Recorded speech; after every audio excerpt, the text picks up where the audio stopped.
Ja jos mietityttää, että onko tämä kaarrokkeen tai näiden lisäysten mitta ollut sopiva, niin ohjeessa on annettu siihenkin mitta, mikä se olisi hyvä olla. Ja jos tuntuu, että lisäysten jälkeenkään se ei täyty, niin sitä voi neuloa sitten ilman lisäyksiä, jotta saa ihan sitä mittaa valmiiksi ennen kuin tekee tämän hihasilmukoiden erottelun. Ja mitta kannattaa ottaa tuosta resorin alareunasta, eli jotta tästä tulee semmoinen löysähkö malli, niin ei kannata ottaa tuota resoria sieltä siihen mittaan mukaan, vaan laskea se sieltä vähän resorin alareunasta, mistä alettiin niitä ensimmäisiä lisäyksiä niihin lyhennettyihin kerroksiin laskemaan. Ja tämä kyllä siis venyy käytössä, varsinkin tämä lisäyskohta, eli sitä saa kyllä sitten myös, se venyy käytössä sekä sitten se venyy sitten vielä siinä loppuviimeistellyssäkin. Hienoa. Nyt päästään jo taas seuraavan osioon, eli nyt ensin tehtiin tänne niitä lyhennettyjä kerroksia tänne taakse. Sen jälkeen on nyt tehty raglan lisäyksiä lyhennysten kanssa ja sitten tehtiin vielä vähän lisää raglan lisäyksiä, mitkä sitten tuli vielä enemmän tuonne etu- ja takakappaleen puolelle. Mutta sitten kun ne on tehty valmiiksi, niin päästään erottelemaan nuo hihasilmukat.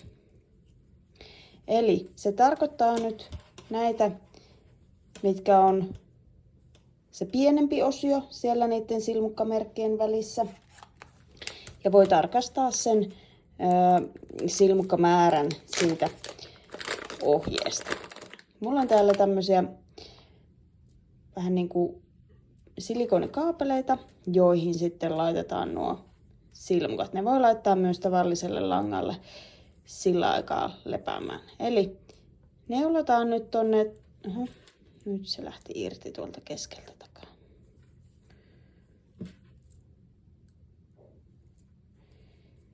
Eli sitten kun ne kaikki lisäykset on tehty, niin neulotaan tänne ensimmäiselle hihamerkille.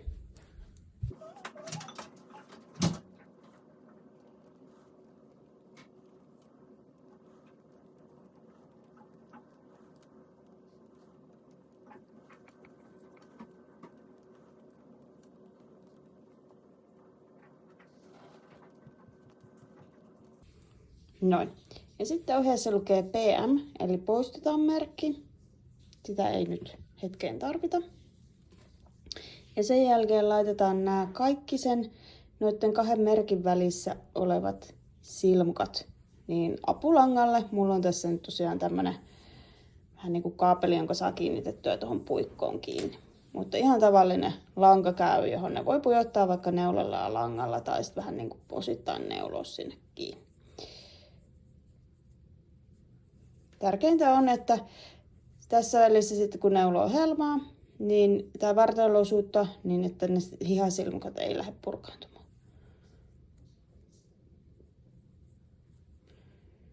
Noin. Oho, yksi jäi vielä.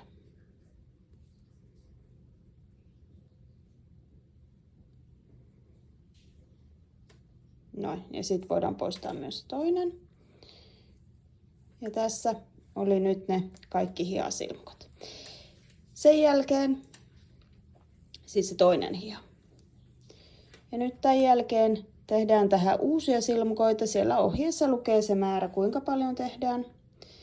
Tähänkin on monta erilaista tapaa, mutta yksi tapa on luoda uusia silmukoita. Ja otetaan tuolta kiinni ja vähän niin kuin kiepsautetaan tähän puikon ympärille.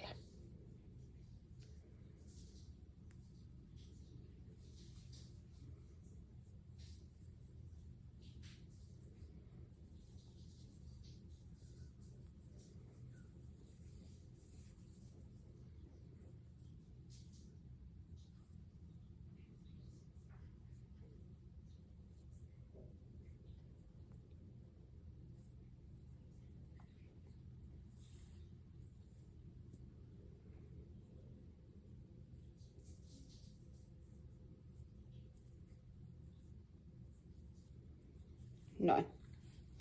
Tässä oli omien laskujen mukaisesti oikein. Ja nyt on sitten toisen hihan toi kainaloosuus valmis. Ja voidaan jatkaa sitten tuonne toiseen hihaan ja sama tehdään sinne. Sen jälkeen päästäänkin neulomaan vartaloa ja sitä pääsee neulomaan ihan pyöränä ilman lisäyksiä.